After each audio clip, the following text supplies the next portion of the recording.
प्रातः क्लास चल रहा था 21/12/1968। शनिवार को छठे पेज के मध्य में बात चल रही थी।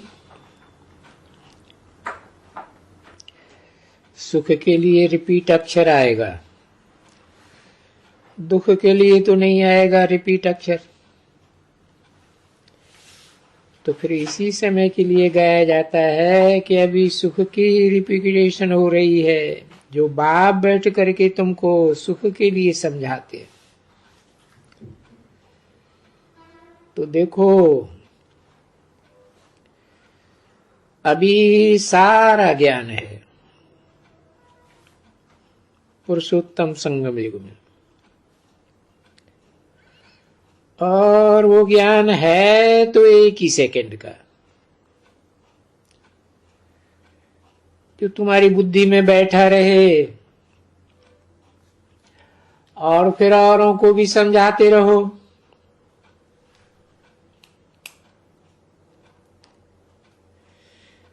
है तो बस यही ना।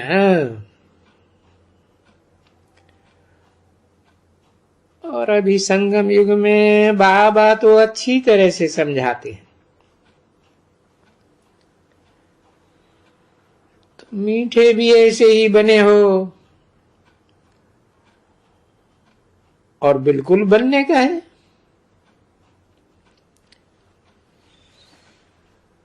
तो युद्ध है ना बाकी।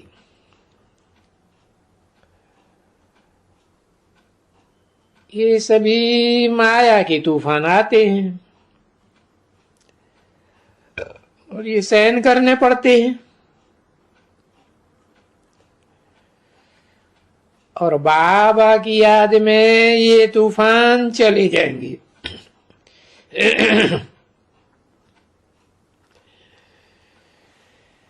जैसे हातिम ताई का किस्सा होता है ना,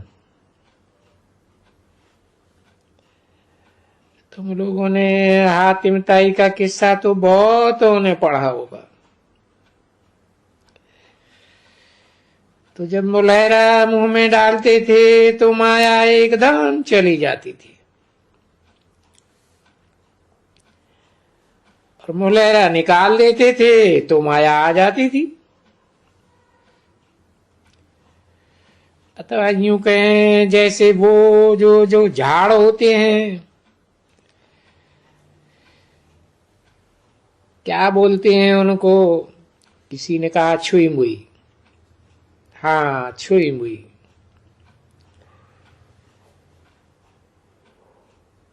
क्या और भी नाम बताते हैं। तो उस छुई मुई की घास को हाथ लगाओ तो मुरझा जाती है। यानी माया ऐसी तो जबरदस्त है कि माया हाथ लगाती है तो बच्चे मुरझा जाते हैं,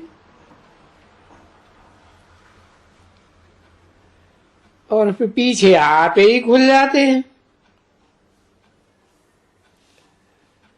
बिना हाथ लगाए ही आप ही खुल जाते हैं।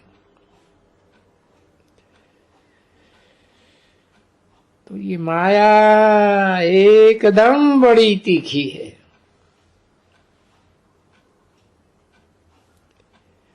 बैठे बैठे इतना ऊंचे पढ़ाई पढ़ते पढ़ते पढ़ते एकदम गिरा देती है। इसलिए बाप समझाते हैं कि अपन को भाई भाई समझो, और भाई भाई समझेंगे तभी तो बेहद में चले जाएंगे, बेहद से भी पार। क्योंकि पीछे तो जब भाई भाई है, आत्मा आत्मा भाई भाई, आत्मा बिंदु रूप, बिंदु को चाहे जितना छोटा बनाए दो तो कोई अंग ही नहीं है। कोई शरीर ही नहीं है। और जब कोई शरीर ही नहीं है, शरीर का कोई अंग ही नहीं है, तो फिर दृष्टि कहां जाएगी? तो वो आत्मिक स्थिति में रहने की, आत्मा बनने की इतनी मेहनत करनी है। ऐसे नहीं कि सुन सुन करके हाँ हो जाओ, सुनते ही सुनते।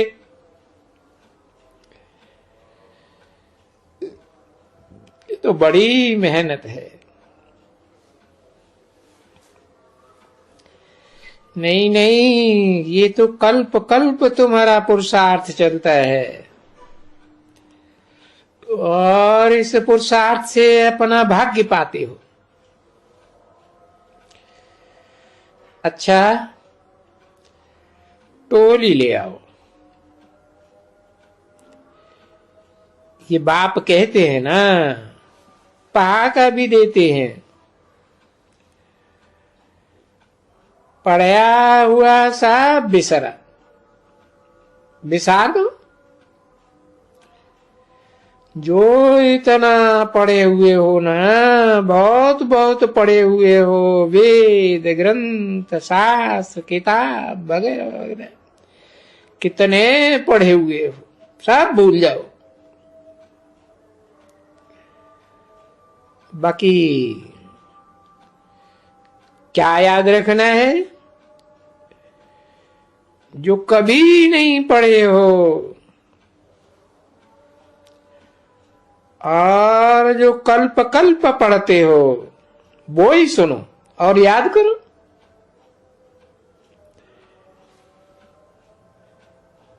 और जिसको भूल जाओ, उसके लिए तो कहा ही जाता है भूसा उड़ा दो।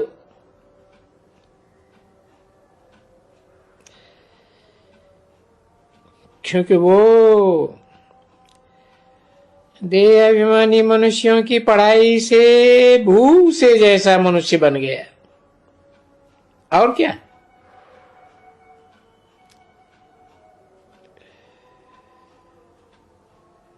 न तो जटाएं हैं अच्छी,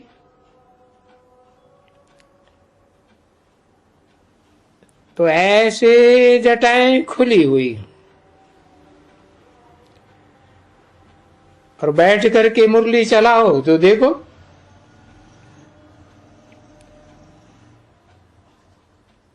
और बहुत मनुष्यों की तो है ही नॉलेज है। पीछे हैरान है ना, ये जो सभी साधु संत महात्मा और ये सभी माइया वाइया, वो सभी हैं, चुप करके बैठेंगी। तो क्या जाके मनुष्य करेंगे? तो ये सब मुरली के ऊपर है ना। 21 दिसंबर 1968 की प्रातः क्लास का 7वां पेज।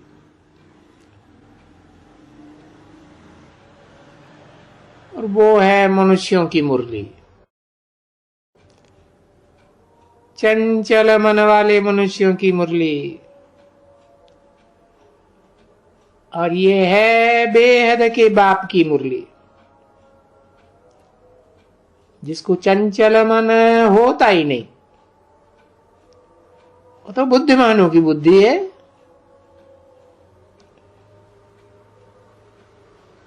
और सतयुग त्रेता में तो कोई मुरली बजती नहीं है, वहां तो ज्ञान की दरकार ही नहीं है। अरे वहां न ज्ञान की दरकार है, न भक्ति की दरकार है।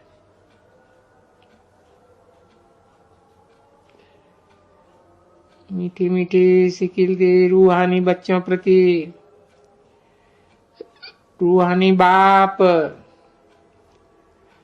बस जिस्मानी दादा का दिल अजान सिख और प्रेम से नंबरवार पुरुषार्थ अनुसार याद प्यार और गुड मॉर्निंग।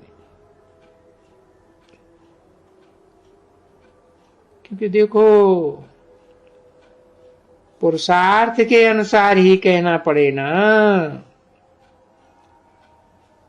सबका पुरुषार्थ अलग अलग तरीके का है, एक का न मिले दूसरे से। और पुरुषार्थ देखो है कितना। तुम बेहद में फिर चले जाओ। अरे कितनी बड़ी राजधानी स्थापन होती है सूर्यवंशियों और चंद्रवंशियों की। और देखो पढ़ाने वाला तो एक ही है। पढ़ाने वाला भी वंडरफुल तो पढ़ाई भी वंडरफुल है ना। ऐसे तो दुनिया में कोई नहीं है कि किस जन्म के लिए पढ़ाई पढ़ाता होवे। ऐसा कभी कहीं सुना?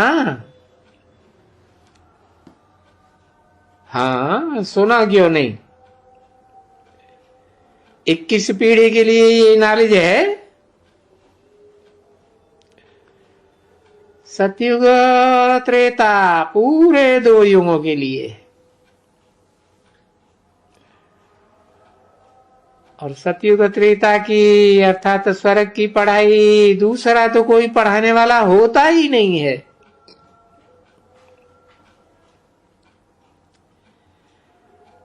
तो ऐसे भी होंगे जरूर जो नए से ईश्वरीय पढ़ाई का रिगार्ड रखते होंगे।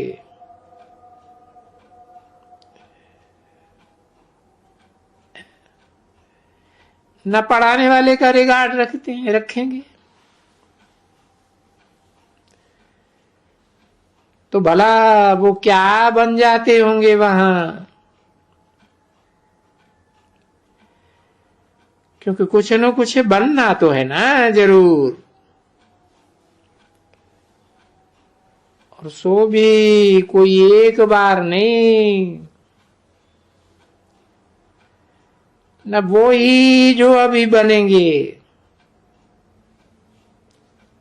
न पढ़ने वाले, न रिगार्ड रखने वाले। तो वो क्या बनेंगे?